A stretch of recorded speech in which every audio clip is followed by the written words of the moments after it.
Institute and I. In our last episode, we had a teenager who came down to share her experience with us of things she had gone through. And as regards to this lady currently is undergoing counseling sessions and the likes. But then her video was shared with a mother who is a counselor, who is a teens coach, and who is also a professor. And on listening to the video, she said she had some things to say, and she's here with us today. And stay tuned to hear what she has to say. I think based on the teenager's story, I noticed that I didn't hear anything about the father being present, but the teenager kept talking about the mother. Mother was busy, did not have time for her. So my message to parents based on that story is, as much as possible, parents should prioritize their lives. Yeah, it's good to work because of course it's when you get the money that you'll be able to take care of the children. But then you also need to make time for the children. Whether boy, girl, should make time for them, get to know them. But this getting to know them is not going to start when they are already teenagers. It's something that will have been built over the years. So whatever time the parent can squeeze out, maybe weekends or something, they should make time. And then if a child, wants to talk, we should also create time to talk to that particular child on whatever the issue is. That is one thing I want to say. So we should prioritize. Another thing is, I also feel that the mother was making so many assumptions, was assuming that the teenager knows what to do and that she was doing the right thing, not knowing that the child was neck deep in the wrong thing. So parents should not make assumptions. Should find out what is real and face it and address it the way it should be addressed. Another thing I also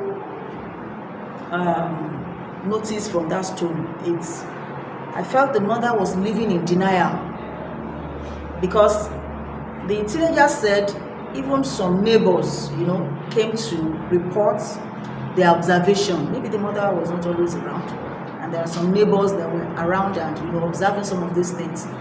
And even after telling the mother, I felt the mother was living in denial. Oh, my child cannot do that. My child is not that kind of a person. When you hear such story, in as much as you want to trust your children, you want to believe they can do this or they cannot do this, you should also take time to find out. And then she called the child and said, oh, I heard this. How true is it? You don't expect your child to just tell you like that it's like that. Because the child knows that what she was doing at that time, there's no way any parent would like that. So parents should also not live in denial. They should try as much as possible to be observant, know when your child wants to talk, listen to them, and when other people say some things, find a way to get to the bottom of the issue and address it appropriately. And then for the teenager, because I don't want to heap all the blame on the parents, also for the teenager, I always say this, that as a girl child, you should place a value on yourself. You should have values. You should have things that, that you feel, okay, this line, I cannot cross it. You should see, because the girl at a point, I think one of the attraction to the boyfriend is, oh, he will be giving you money to buy things and all that and all that. You should place a value on your life, on yourself, that no, these things, money cannot buy this. Money and this, as far as I'm concerned, they're not together. And when you place a value on your life, on yourself, by yourself, there are some things you will not even go near. And then before you face the temptation, before you face the problem, it's also good to speak out. Yes, your parents, your mother was not available. I want to believe that some other persons that are maybe elderly or more experienced were around. Maybe the senior should have talked to other people about the issue. But you see, sometimes when you want to do some things, you give all the reasons, all the excuse for doing it. I think it's what you want to do. Once you know that this thing, I'm not going to do it, I don't think there's any temptation that will push you into doing it. So you should place a value on your life. You should also talk to people, the right people. And then another thing I also notice is before you face, like I said, before you face the temptation, you should draw the line. Because sometimes when you face it, you don't know what to do. But there are times that you can sit back and say, this thing is not something I want to do. Such that when you are now faced with that situation, you should be able to tell yourself, you have already decided in your mind that this is not the kind of life I want for myself. Yeah, having said that, the truth is a lot of teenagers have made mistakes.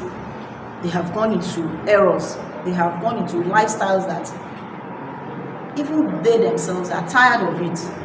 So I would say that if perhaps we have teenagers out there who had, they somehow found themselves in a kind of lifestyle that they themselves know that the end of this is destruction, I think you can take a break. You can pause and retrace your step.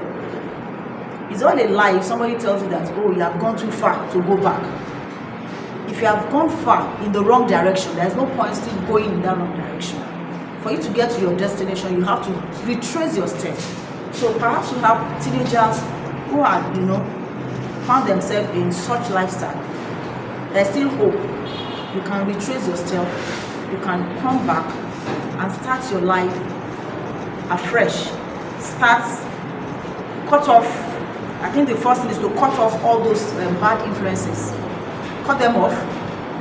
Stay away from them as much as possible, because the truth is peer pressure can be very strong. So the first thing is to cut off. Make up your mind that this is what I want to do.